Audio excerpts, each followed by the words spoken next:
We're here to launch Game Changer. So we've reached near the end of our previous women's football strategy, and we spoke to the board earlier in the year about an investment in a few new areas of the women's game, and the board agreed to that. So today is about committing to that and saying, look, we're here and we've got a plan for women's football for the next 5 years. There are a few strands to it actually. It's elite performance unit, to ensure that our talent pathway, our best talent gets to the top. It's about commercial deals for the women's game, it's about participation, it's about growing the game, it's about all those things we need to make sure that the women's game reaches the levels we want it to reach, and that is in all areas. At the top end of the game, there's a commitment to create an elite women's performance unit at St George's Park.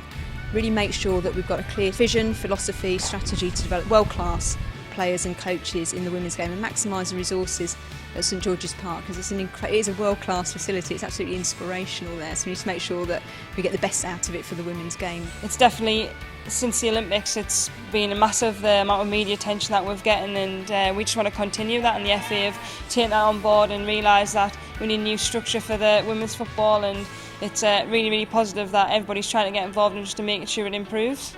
And there's also a second WSL league planned. Eventually, will that give you a deeper pool of players to pick from for England?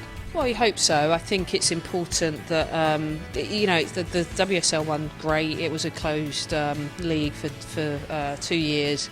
Really what you want, the teams challenging. You want teams to be able to push on and get into that top division. I think that in itself will make the league very competitive. Certainly in the last 2 years, whether you came bottom of the league, it didn't matter. It will matter this time, and hopefully that will raise standards. People will want to stay in the top flight of football. The fourth pillar, if you like, of the Game Changer is to selfishly take all of the women's commercial properties and stack them up in one place.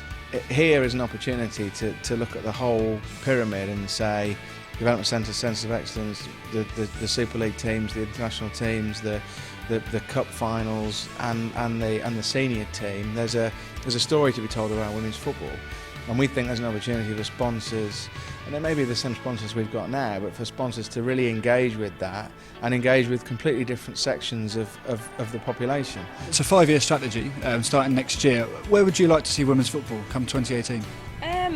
I'd definitely love to be professional. As a player and as a team, we need to be on the ball every day, and that'll improve us all together, and I think it's a realistic target that we could be professional in the next 5 years, and fingers crossed it happens. The outcome for me will be more women and girls playing the game. We're already the fourth largest participation sport in the country, behind men's cricket, men's rugby, and obviously men's football.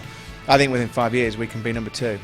So we can be ahead of men's rugby and men's cricket in terms of numbers for overall participation in girls and women's football. Well, for me, and this encompasses everything we're trying to achieve, I don't see why we can't be the leading nation in women's football.